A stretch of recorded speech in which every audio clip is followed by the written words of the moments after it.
In the previous video, we learned how to use type-safe ArrayList. In this video, we will learn how to use type-safe ArrayList and classes together. I created a class for customers. The class has ID, name, and surname fields. The class has a constructor. I will create a class by sending ID, name, and surname values to the constructor. If you don't know what a constructor is yet, you can watch the video in the playlist. I created an array list of type customer. I added 3 members to the type-safe array list. Each member represents a class.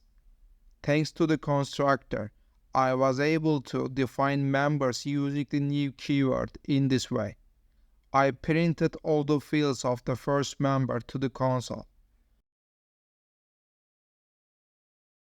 You can also use a for loop to print the fields in the class to the console. I create a for loop. The for loop will work according to the class size.